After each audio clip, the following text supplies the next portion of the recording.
it's Tony from CassetteComeback.com. How are we all doing out there in our isolation, eh? Anyone gone crazy yet? Not me, I'm as sane as a neck sheep. Bah!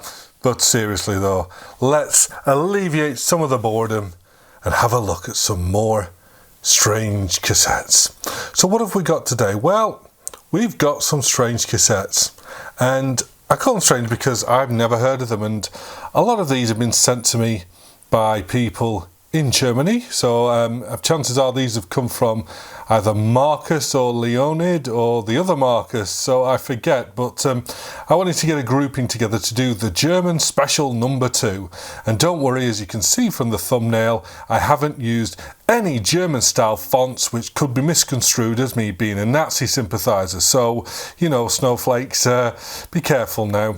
I mean, snowflakes, hell, I mean, they're bad enough when they can go out and do whatever they want, all these internet trolls. How bad are they going to be now that they're stuck inside the house? Actually, it probably doesn't make any difference to them. But anyhow, let's have a look. So we're going to do these in 2 batches. We're going to look at these ones first, and what have these got in common? Well, we've got the Universal Chrome Dioxide, and then we've got an ICM Chrome Dioxide, and then we've got a Contona Music Chrome Dioxide, and then we've got a Magna Chrome Dioxide. So strangely enough, this is the Chrome Dioxide pile, and all of these are German, even though it says ICM Switzerland. Yeah, technically it says top quality made in Switzerland, but we know ICM didn't make the tape inside them, so we're gonna put these all together. So what have these all got in common? Well, date wise, I'd imagine all of these are from the early to mid 1980s. I mean, let's look at this ICM, because I love ICM tapes, you know, with their really nice shells. You know, they have like the turbo shells, and then they have the sausage hubs or the really big hole turbo hubs, and you know, so I really like this yeah, this one doesn't look very ICM. In fact, this looks very generic, and in fact they are. If we look, we've got orange leader tape, and one thing we'll see on these is that they don't have a designated, on some of these, designated side A or B. It's just, there's a blank there, you can write it. So if you want to do a double A side, you can do a double A side. So the actual case itself, just hi-fi Chrome Dioxide, and you know, ICM cassettes, top quality, made in Switzerland, but loaded with German tape. It's a black and a very plain J card. Yep, the J card smells of. Oh, look at that! Look at that! My dirty nose. It's made a little mark on it. But yeah, this is this smells like a pure chrome. And then we go to the Contona Music. It's new on this, is it really? Yeah, the big name for quality, I think that says. And again, we've got black shell, and yeah, we've got a red leader tape, and it's not exactly the same shell as the ICM. If you look, the screwing's different at the back, but they're certainly from the same design. You know, the same sort of, I don't know, cheap 80s sort of tape look. So yeah, before the clear tapes came in, everything sort of looked like these. Not amazing shells, but at least this one has a 1 and a 2 on it. But again, yeah, that's a pure chrome. Let's have a see what it says at the back of the Contona Music. Made in West Germany, that's it. No, there we go. No, yeah, it's pretty boring, but there we go. And then we go on to the Universum, and Universum, I believe, made some pretty decent equipment. And again, it's a very plain looking shell, or at least well screwed. And this one, again, it's got a space where you can write what side it's on. This one, blue leader, this sort of blue leader says to me AGFA. So yeah, and the orangey leader sort of says to me, sorry, just see what it says about that. The orangey leader of the other two sort of says to me BASF. So, and then we've got this one, Magna. Not just a tape, this is the tape. Don't forget the tape. And this is a very ooh, it's like somebody wanted to do a Japanese style tape, but completely missed the point. This looks, I mean, you know, all right, let's get the sexism out of the way here. You make a tape that looks like this, you're appealing to girls. Blokes don't buy pink tapes. We just don't on the whole. Pink J-card, pink tape. But let's open it up. Now, I wonder if this has a distinctive AGFA tear ripples. I would tell you if the tear strip... That isn't a tear strip there, it just opens. It isn't actually a tear strip, but... there we go. We can open this one a bit more flexibly. Then... Oh, there we go. That's nice. Yeah, it's got, can you see that? It's a jagged edge, sort of says AGFA, but anyhow. Now, here we go. This is a very ordinary looking cassette. These look like ICM hubs, but they're not ICM sausage hubs, but we've got a welded shell. Clear. Not bad, I guess. Does it smell chrome? Oh yeah, that smells of chrome. So yeah, I mean, look, come on, pink stickers, and come on, know your market. You know, I mean, I know there was the DBS clown cassette from Memorex, but you know, chrome dioxide.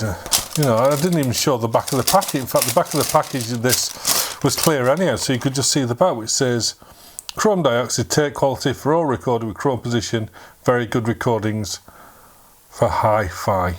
You know, and yeah, so, but they made this really pink, and it wouldn't appeal to men. I mean, it certainly wouldn't appeal to me, because, well, it just wouldn't. But anyway, sexism apart, so we've got these four, which are going to be the chrome candidates. And then we're going to move on to some Ferric. And the Ferric we're going to look at is, we're going to look at the Laser FS. Now, I think there were some laser in America as well, but these are different laser. I mean, DMB. What does that mean? I think it's on the back. Yep. Dessauer magnet band. So let's open this one up. This is a made in Germany type 1. Clear wrapping. This must be later on.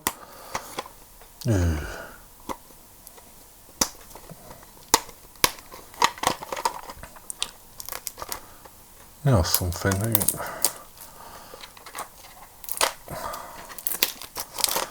Here we go.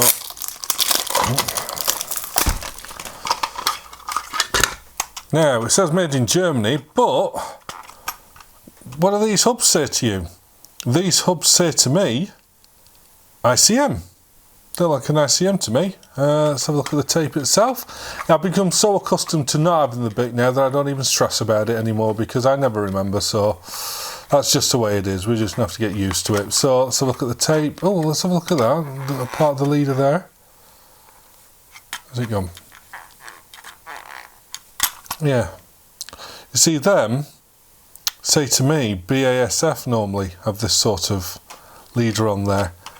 So we've got ICM hubs. The shell is very late MTech. It's sort of shell that you would get the ferro extras in. It's welded, but it's got ICM hubs. So, you know, bits left over, but very nice rich brown ferric there. I say nothing particularly extra to say on there. And they don't even give you any stickers for it. Look at that, Pez bags. There's a J card. There's no labels. Oh well. I guess you just had to guess what was on the lasers, eh? Now this one is an interesting one. This one is Velt Funk. Hi-Fi low noise. This has got Type 0 written all over it, but I like it. I like the style of this. You know, this is very psychedelic, 60s, 70s. Was that 4 Deutschmarks 50? That wasn't exactly cheap, really, back in the day. But yeah, it's compact cassette. Velt Funk gives you 90, 2 times 45 minutes of playing time. Cheers for that. The shell, again, this is a very funky looking shell. Again, they haven't put side A, side B. You can decide which side it is, but yeah, not a very flat tape pack, but made in Western Germany, but again it's this light blue leader which sort of says to me this is probably an AGFA. And then we come on to this one, the Megavox top line Ferro 1. Again, made in Germany, improved ferric oxide for fine sound reproduction with all recordings. Apparently Megavox made quite a few bits and bobs, and they still do. This sort of tear here, this style, says to me BASF. It really does. But it's got a nice tear strip on it. No, it's got a nice tear strip on it. It says coming off on his hands. But yeah, this sort of style of tear strips says BASF. Let's have a look at the cassette itself. Ah, that's a nice surprise. Because look at this MAXG Mimic Frosted Shell. You see that? It says ICM to me. The hubs definitely say BASF or AGFA. We've seen these are the same type of hubs in the Socky Mags and the Tudors, which we sort of determined could be BASF or AGFA. You know, like I say, we've got the light blue. So I'm going to say this again looks sort of like an AGFA, but it's a... Actually, yeah. That's what it is. It's not an ICM shell. Remember the last video on the AGFAs? Bing! Yeah, that I had the SRXS, which had the clear, which had the black version of this. This must be the clear version that AGFA used on the entry level of that line, which off the top of my head I don't know what it is. But yeah, I think all looking at this is an AGFA rebrand for a Mega Vox. So yeah, hopefully this should be quite decent. Right, so let's stack them all up. What we're going to look at today, yes, it's going to be a long one, but we're in lockdown, I'm bored, so what the heck, let's get a few churned out all at once. So what I'm going to do is I'm going to use 2 decks on this one because I have had a little experiment with this type, and I found that the Revox, for some reason, maybe it's because it's German and it was internally biased and calibrated to it, but the Revox does a better job on pure chromes than the Nax do. I mean, for some reason, I can record on the Revox, peaking it around 0, usually I leave it at -2, and that's good, but on the Nax, even though I can dial them in almost, they sound distorted at anything above +5. It could be because of obviously the scales. The Nax scale is different to the Revox scale, but I just like the Revox, so I'm going to use the Revox for the pure chromes and we'll use one of the Nax for the ferrics. Okay, let's go have a listen.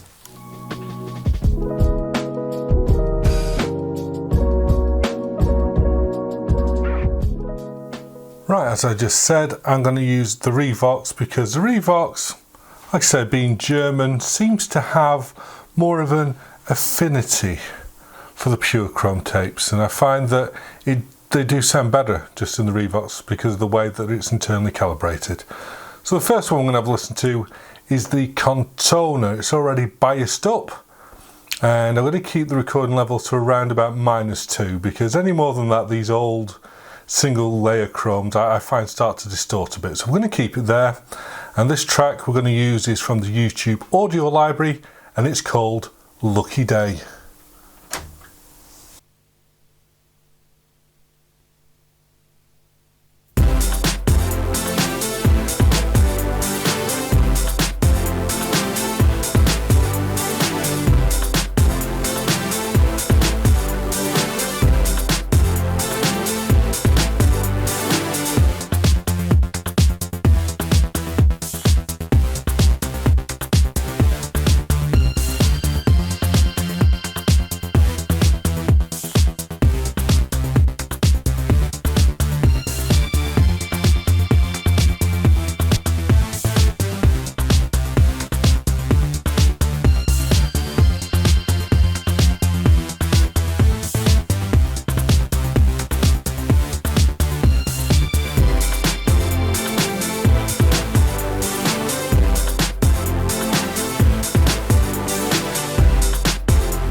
So we're only using short tunes because, well, we'll be here all day. We've got 8 cassettes to go through. Sorry, 7.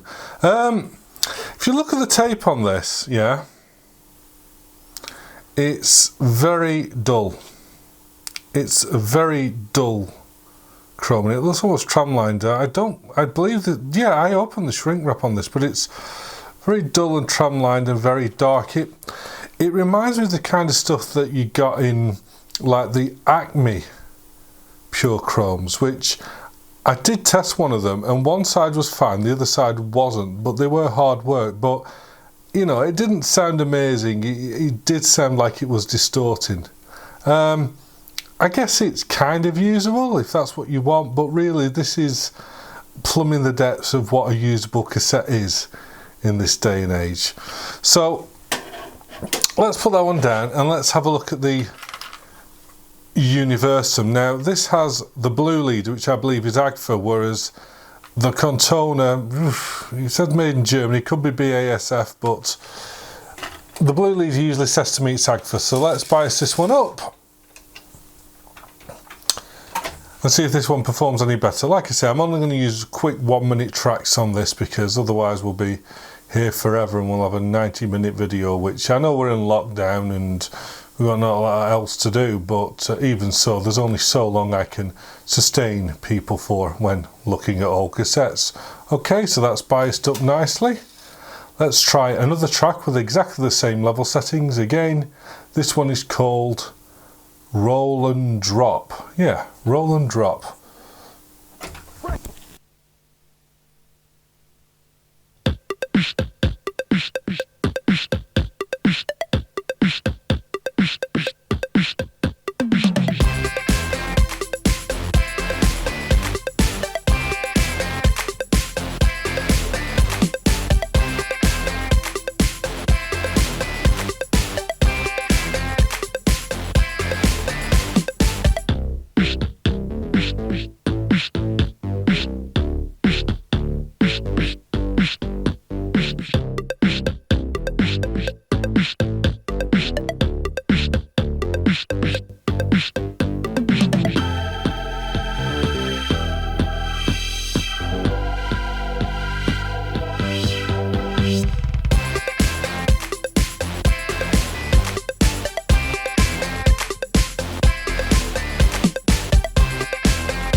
Now that one, the source sounded a bit punchier because even though this was supposedly, you know, fully calibrated, this was around 2 dB quieter than the source. The source just seemed punchier, but the tape in this one does look shinier. It looks better calendared tape in this one. It's hard to focus on, but this one to me sounded better than the Contona. In fact, it did a decent job this, but like I say, it was 2 dB down on source, but that's the way it is. But didn't sound like it was distorting and everything was there. Right, let's have a look now at the ICM, which I believe with the red leader is probably going to be pretty much the same as the Contona. So let's just forward this on a bit. Yeah, let's have a look at the tape. Yeah, again, I don't know, it's hard to show in the light, but the top one's Universum, the bottom one is the ICM. Yeah, it's really hard to focus it here, but the Universum tape is noticeably better calendared and a bit darker than the one in the ICM. Because like I say, I think this is an AGFA, these are BASF. But anyway, let's see if we can get this one calibrated up. But I expect this one is probably going to perform pretty much like the Contona, because I think pretty much they're probably going to have the same tape in it. But let's see. I'm going to keep the input level at exactly the same, and I'm going to play another little short one now, which is called Stoker. Stoker. I wonder if it's going to anything to do with the guy who was in Assault on Precinct 13. What was his name? Austin Stoker, yeah, he played the police detective. Sorry, I'm getting miles away there. I've just been watching some John Carpenter films while I've been off, and Assault on Precinct 13 is one of them. Anyway, here we go, Stoker.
Well, you probably heard there, this one, the highs, the treble was noticeably quieter than the source. It's like this didn't capture the treble all that well.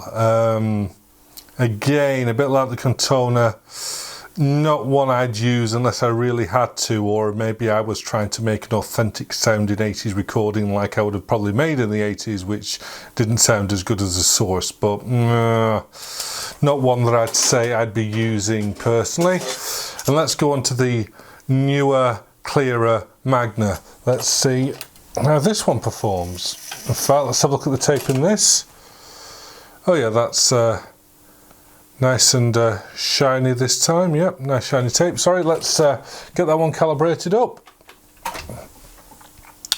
Like I said, the all clear cassette, it was a thing. It was, you know, modern tapes are clear, and then it just became cheap because every tape was clear, and if your tape wasn't all clear, then it looked more premium. That's why you never saw clear shelled SAs or XL2s. You know what I mean? You just sort of signified cheaper in the end. But anyhow, the hubs in this actually look like hubs I've had in some duplicator tapes not so long ago. So anyhow, let's have a listen to this one. This one is going to have a track called Dylan in Pro Audio put on it. Dylan in Pro Audio. There we go, let's have a listen.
Right, we're going to listen to that one again because that was recording a bit hot. That was coming through at +2, which is not fair because all the rest of them I've had coming in a lot less. So I'm going to take the input level down again and we're going to listen to Dylan in Pro Audio again. This time not running as hot because this is a pure chrome from what I can tell.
Yeah, this looks a much later tape than the other ones. And again, when the actual levels were kept to where you should keep them with a pure chrome, i.e. around 0, -2, yeah, that performed really well. That sounded good. That, you know, sounded a bit better, I think, than Universum. It certainly sounded better than the ICM and the Contona. Contona, it's a strange name. Yeah, Contona, yeah.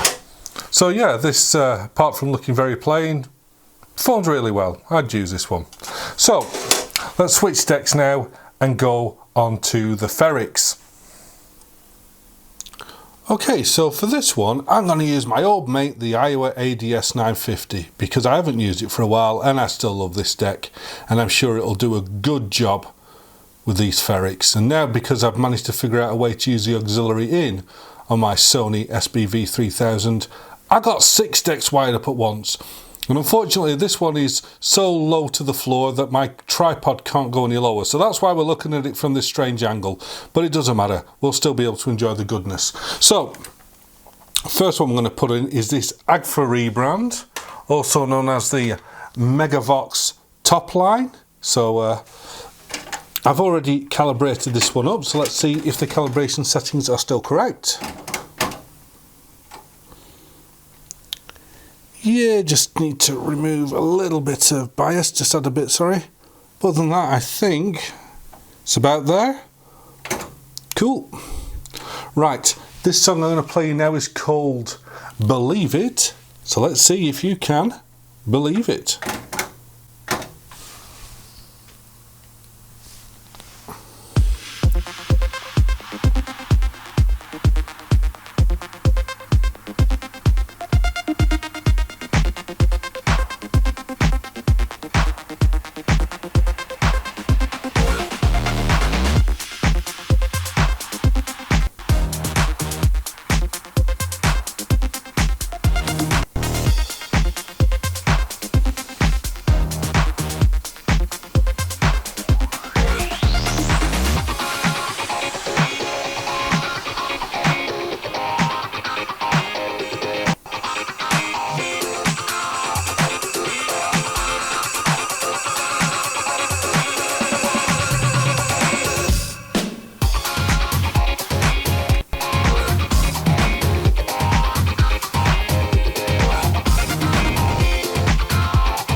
Yeah, it sounded pretty good to me. Yeah, it was peaking up +6 at some point. Like I said, this is a very shiny, light brown, proper pure ferrit, this one. There's no cobalt doping at all involved in this one, but no, that sounded really nice. Very happy with that one. I shall use this, especially with this lovely shell. Okay, right, next one. Let's have a look at the Velt Funk. Is this going to be the Type 0? I don't think so. It says made in Western Germany, so it's probably, again, light blue. AGFA tape in this. Let's see if we calibrate this one up.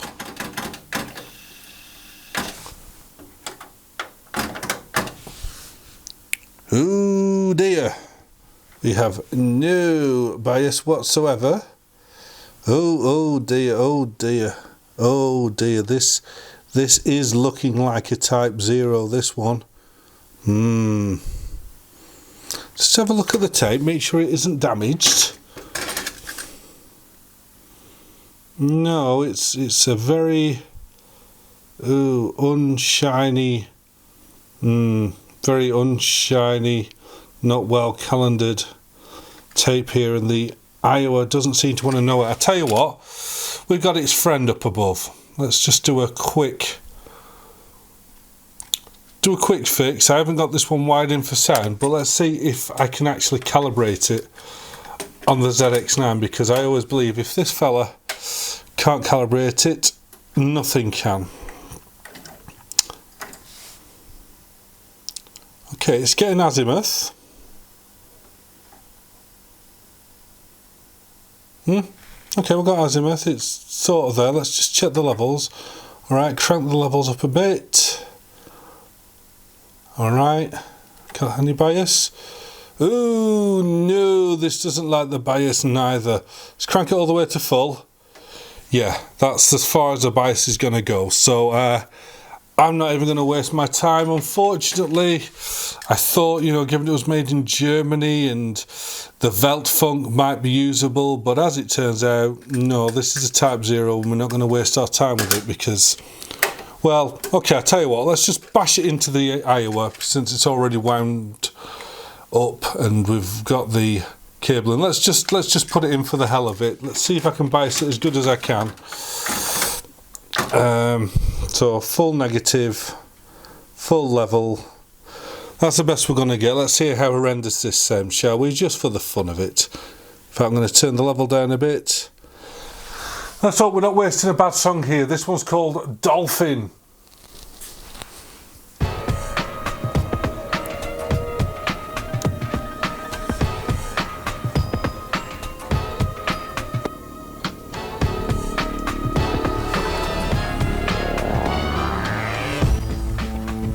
Well, let's turn that down a bit.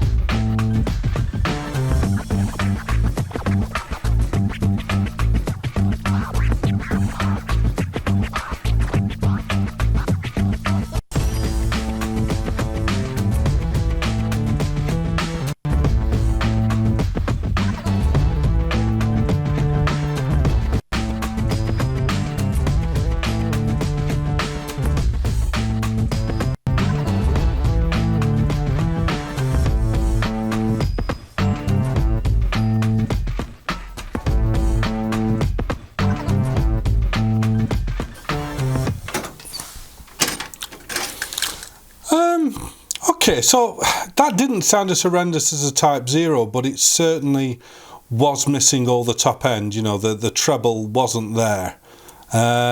It could be storage with this, it could just be that it's old and yeah, and it's gone off. I mean, like I said, the tape is very matte, which is never a good sign.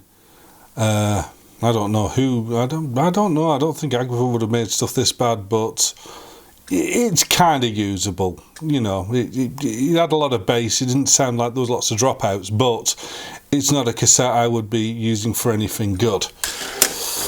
So the next one is the Laser FS, which seems to have BASF tape in it, BASF shell, but ICM hubs. Let's see how this one balances up. Okay, let's reset it to the centre after that Velt Funk. Okay, so just crank the level a bit, give it a little bit of negative bias, and yeah, I think we're there. We'll turn up a little bit because it can probably handle a bit more. Goody gumdrops. Right, last song we're going to use is one called Mizuki. So let's try this bad boy out.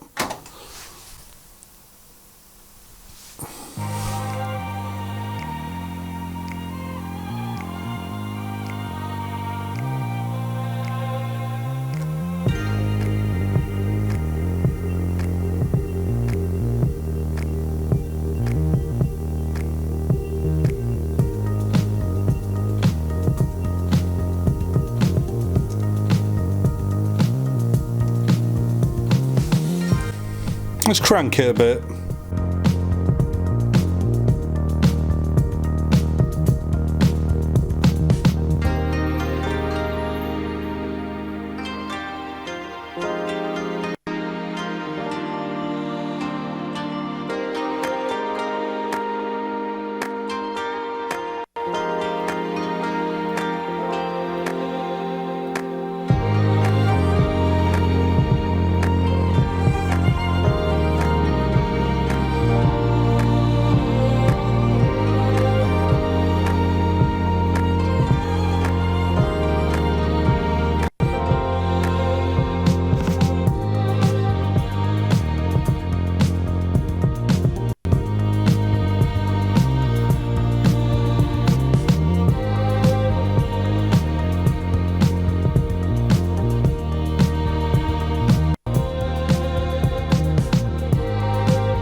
Okay, let's do something a bit fun.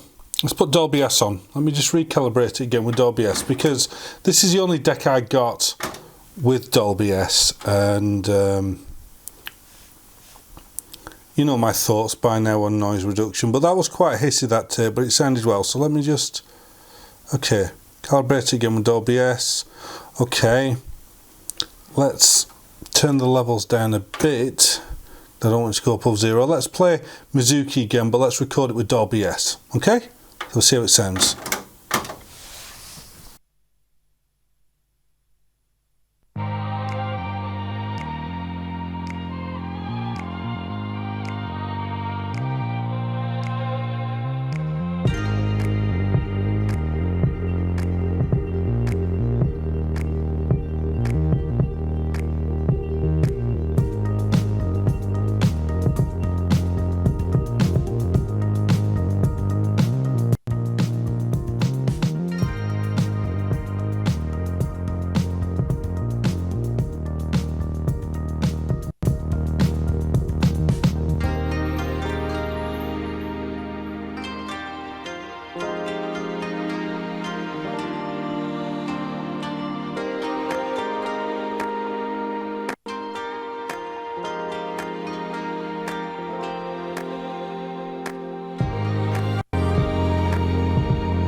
Nice deep brown tape that.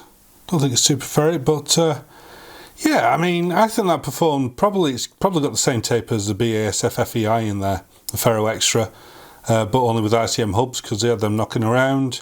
But no, very decent type one, and yeah, when you put Dolby S on it, sounded very good. Did a very good performance. But again, that is the only deck I've got with Dolby S. That's why I don't use Dolby S, because I simply don't have any other deck that's got it. And I certainly don't know of any portables that had it. So, you know, yeah, pretty good. So, let's go back and have a bit of a rumination about what we found out here, boys and girls.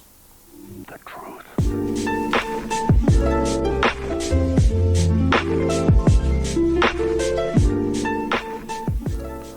So, how would we rank these? Let's start with the chromes, shall we?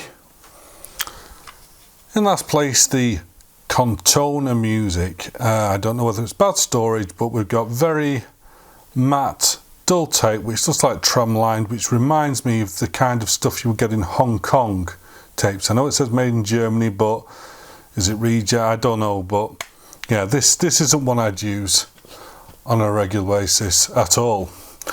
In third place, the ICM, and this is probably the most disappointing tape I've had from ICM, because I love ICM tapes, but this one looks boring, doesn't perform brilliantly. Again, very matte tape in there. This is an early cassette naturally, and they got better, so don't be put off by this one. But yeah, and again, not one that I'd really use. Then second place, the Universum. This does have a lot shinier, nicer tape in it. This recorded well. This performs like a decent single layer pure chrome from AGFA or BASF should perform nowadays. Hard to get calibrated up. Can't ride it very high at all, but if you can dial it in on a deck, they do perform well. But personally, I'd take a later one or a ferrocobalt over it. And then in first place is the anonymous looking Magna I think this is probably AGFA tape in there. Yeah, so, but a lot shinier, a lot more well calendared, and this performed pretty well. And this is a usable tape. This is a nice single layer chrome that I put in the same sort of bracket as the late BASF Record 2s or the late Chrome Extras. So yeah, decent showing on that one. In regards to the Ferrics, oh, what a shame, you know, made in Germany. Like I say, this is the only made in Germany tape I've had which has been, you know, pretty poor because of, you know, how it seems to have been made with that very dull matte tape. I mean, I've had some AGFAs which haven't performed well, but that's because they're really old and probably weren't looked after. But this one looks in mint condition, and I really thought it'd be one of them great tapes that looks like a Type 0 but isn't. But it kind of is. It does record. It's not full of dropouts, but it didn't sound well. So that goes into third place there. Second place, the Laser FS, basically because as far as I can tell it's a late M-Tech BASF Ferro Extra 1, but with ICM hubs and no stickers. So cheap, but it's a decent performer, and like I say, with Dolby S on, it performed really well. In first place is the, oh, you know, I keep forgetting what it's called, Mega Vox, isn't it? Yeah, Mega Vox, like Magna Vox, but not Mega Vox, which basically seems to be an AGFA rebrand. Very, very red, deep, ferric, but very nicely calendared, and it gave off a really good sound. This is probably going to be a good dirty ferric. You're going to colour the sound a bit because it's pure ferric oxide there, but you know, that's one of the reasons I love cassettes. Out of all the types of cassettes, a good red Type 1 is the most cassette sounding cassette of the lot. It's as simple as that, you know what I mean? You want to listen to something that sounds like a cassette? That's what these are for. They sound just like cassettes. So that was good, and I enjoyed that, and I will be putting something on that, something very digital, something very sharp that it can spread its analog warmth on it. So, hope you enjoyed that little video, and I hope you're all staying safe. I mean, it's going to be funny watching this video in a few years' time where either we're all watching it from the underground bunker, or it's like, oh yeah, that COVID thing, yeah, I forgot about that, yeah, what a pain that was. But right now, yeah, it's strange times, so everyone be sensible out there. Don't think about whether you could catch it. Act as if you've already got it and think about how you can stop others from getting it. That's how it's got to be. So I'm going to be cranking out some more videos because, like I say, I'm stuck in the house now. It's boring, and there's a shortage of wine on the online supermarkets lately, a very big shortage of wine, which I'm not happy about. But anyway, until then, spend your time recording some great music onto some great cassettes, and I'll see you in the next video. So please like and subscribe, and take care out there. Bye bye.